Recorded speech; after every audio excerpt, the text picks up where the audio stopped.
We will start off by going over every important jungle change, then move on to our jungle tier list in order to help you decide which champion you will main for this season. First change you will notice is that camps spawn at 55 seconds with Scuttle Crab spawning at 2 minutes and 55, which means there is less time for invades and your bot are running it down before the creeps even spawn. Second big one is the jungle quest. Now instead of 40 treats you only need 35 to fully grow your pet, and by doing this you will unlock the next quest rewards. 4% movement speed in the jungle or river increase to 8% when out of combat, and also an additional 10 gold and 10 experience points per large monster kill, totaling to between 40 and 60 gold and experience per full clear extra. Other changes to jungle pets include a monster damage amplification nerf from 25% to 10%, which, to put in simple terms, means that if your Q deals 100 damage to regular targets, in Season 15 that would be 125 damage to jungle camps, but in Season 16 that gets reduced to 110 damage, which will result into 1 or 2 more auto attacks per jungle camp on your first clear. Jungle pets also heal you for less now and deal decreased damage in the later stages of the game. Now, red and green pets remain untouched, while blue pet took a hit, reducing its movement speed buff duration from 2 seconds to 1.5 seconds. Moving on, smite damage has been changed, sitting at 600 for level 1, but now increased to 1000 on level 2, which you need only 15 treats for now, and ending up at 1400 on level 3. This change can play a big role in securing objectives, because Dragons, Grabs, Baron, and Herald are getting health, armor, and magic resist changes, which in the end make them more durable, harder to solo kill, while making it near impossible to steal with spells and easy to secure with smites. Global red and blue buffs are getting removed. Red buff also gets a tiny buff on melee champions, dealing a bit more damage and slowing for a fraction more. And last but not least, Scuttle Crab will spawn at a higher level now, giving more gold and experience during the game as it levels up. And if you want to level up, make sure you subscribe and check out my Patreon. But the biggest question out of them all is, how do these changes actually affect the meta? These updates, alongside new items and vision system changes, which I will cover in another video, will shift the meta towards heavy farming and team fighting.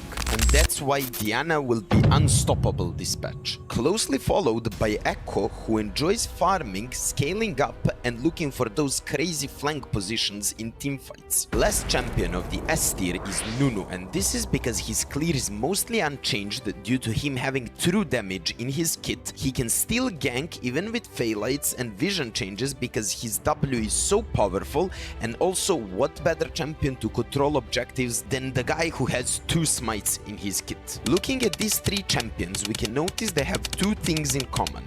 The first one is they all deal magic damage, and the second one is they can all farm relatively quickly. Echo and Diana get bonus points because they can abuse Dusk and Dawn, the new OP AP item, while Nunu is so broken because of his ganking ability. And on that note, we also have in the potentially broken tier Zac, Shaco, and Evelyn.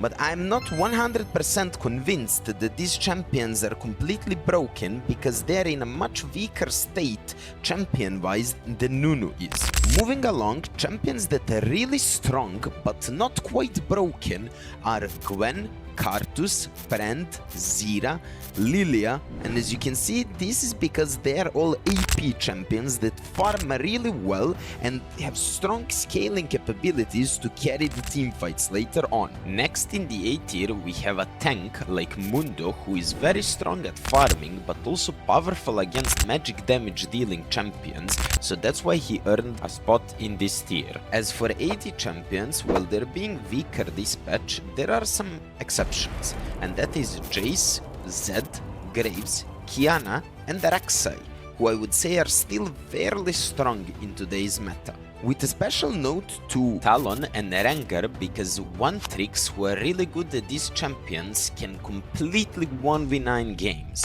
Next tier is filled with champions who are good in general, and they will always be strong presence in the jungle, and those are champions like Nocturne, Wukong, Jarvan, and Lys, who are kinda always around there. Champions like Bel'Veth and Kindred, who have really strong counter jungling, and a bunch of other champions who share in common the fact that they don't clear as fast fast as the champions in tiers above them, but they're still pretty good at their respective jobs. In the next tier, we have champions that could actually work, but I honestly don't recommend picking them up unless you already play them. In the last tier, we have champions that are just not the best right now, because their clears are very slow, and also because there are champions that are just doing their job much better while clearing faster or ganking better or even team fighting better. And with that, we're coming to the end of the video, and here's a full tier list for you guys to see, and comment down below what champion do you personally think is the most OP